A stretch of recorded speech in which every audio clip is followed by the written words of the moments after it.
सभी भक्तों को जय माता की।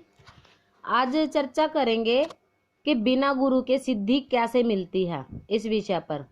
देखिए, बिना गुरु के सिद्धि मिलना जरूरी है और कई लोगों को मिलती भी कि बिना गुरु के ही सिद्धि है, बल्कि सिद्धि को संभालने के लिए, नियंत्रण में करने के लिए गुरु धारण किया जाता है। जिसका हृदय गंगा जल की तरह पवित्र होता है, साफ मन वाले इंसान को सिद्धियां अपने आप मिल जाती है, चाहे उसने किसी भी इष्ट की पूजा पाठ की हो या नहीं। ये 3-4 तरीकों से मिलती है। इन्हीं विषय पर आगे वीडियो में चर्चा करेंगे। चैनल को सब्सक्राइब जरूर करिएगा, नोटिफिकेशन बेल जरूर ऑन करिएगा, इससे आपको आने वाली हर नई वीडियो की अपडेट मिलती रहती है।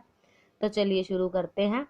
देखिए, एक होती है सेवार्थ सिद्धि, जो सिद्धि सेवा करके पाई जाती है। अब जैसे आप किसी दरबार से जुड़े हो, किसी भी दरबार से जुड़ के आपने वहां सेवा कर दी, झाड़ू वगैरह लगा दिया, संगत की चाय पानी का अरेंजमेंट आप देखते हो, और जिस भी दरबार से आप जुड़े हो वहां पर जैसे भोग का, प्रसाद का, मंदिर की आपने साफ सफाई कर दी, जोत की सफाई कर दी, माँ के वस्त्रों को बदल दिया।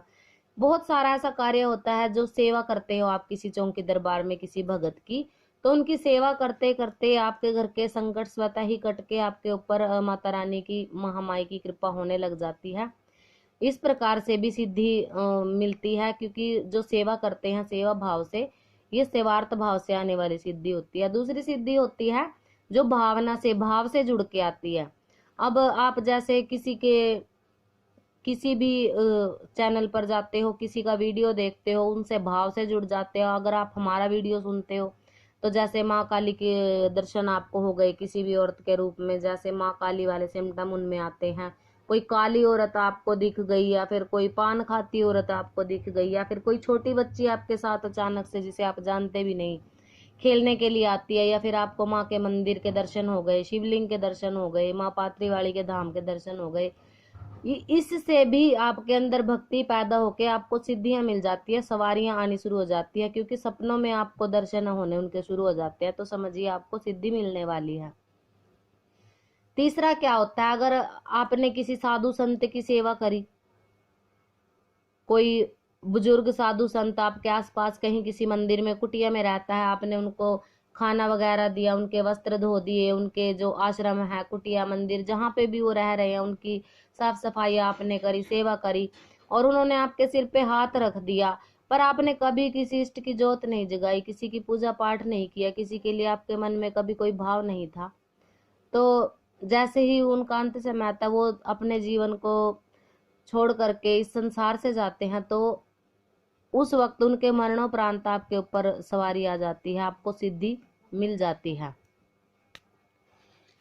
ये इस प्रकार से भी सिद्धियां मिलती है। और कई लोग ऐसे होते हैं जिन्होंने कभी भगवान की तरफ, या फिर ये कह लो कि जो माता रानी है, कोई भी देवी देवता है, कभी इनकी तरफ ध्यान ही उनका नहीं गया, कभी उन्होंने पूजा पाठ नहीं करी, और अचानक से उनको सवारियां आने लगी, अचानक से उनको कहीं पे सिद्धि प्राप्त हो गई।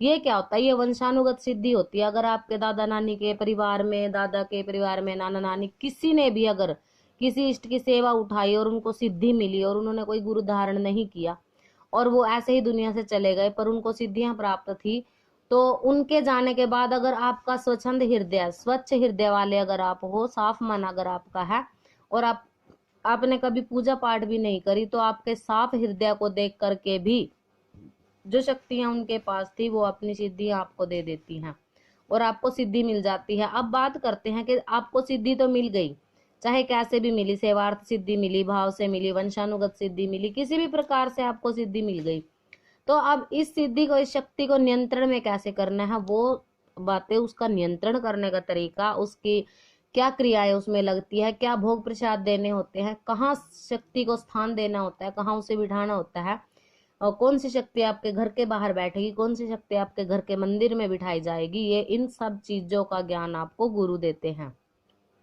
और शक्ति को नियंत्रण में रखने के लिए, उससे अपने कार्य लेने के लिए ही आपको गुरु धारण की आवश्यकता पड़ती है।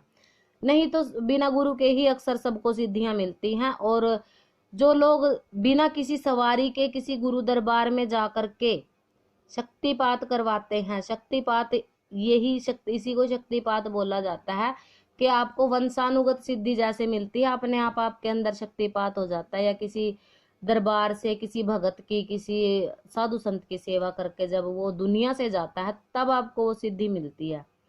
और कुछ लोग तो जैसे इष्ट की सेवा करते हैं, व्रत वगैरह रखे हैं उन्होंने, नवरात्रि के व्रत इसमें आ गए हैं, किसी मंत्र का जाप वो कर रहे हैं, इस प्रकार से भी अनेक अनेक तरीके से। देखिए हर किसी को सवारी सिद्धि मिलने का अलग तरीका हो सकता है, अलग कारण हो सकते हैं। तो गुरु का क्या कार्य होता है, जब आपके ऊपर कोई सवारी शक्ति आ जाती है तो उसको नियंत्रण में रखना, ये कार्य गुरु को होता है। यहाँ पर गुरु धारण करना बहुत आवश्यक हो जाता है।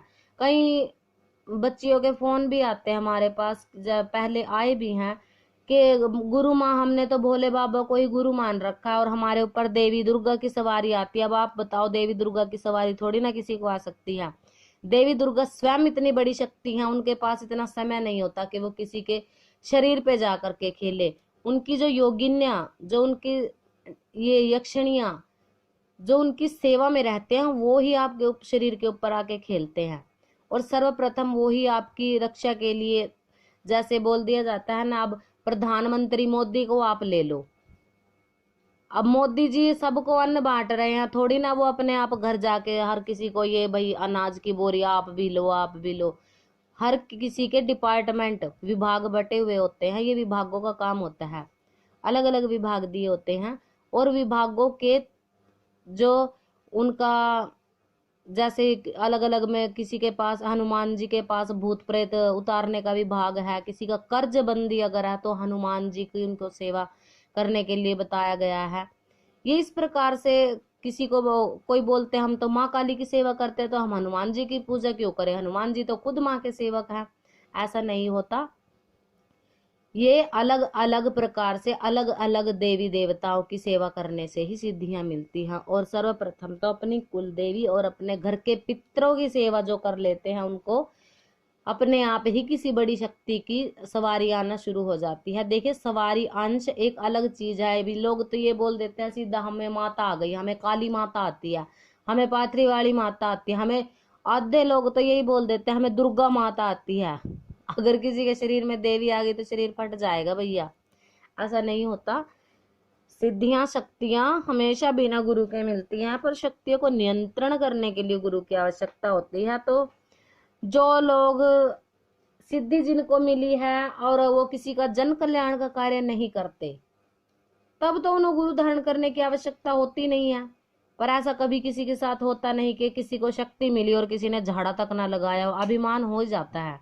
क्योंकि इंसानी फितरत ऐसी होती है कि थोड़ा सा मिला नहीं कि वही बात हो जाती है, चूहे को हल्दी की गांठ मिल जाए तो अपने आप को पंसारी समझने लग जाता है ना।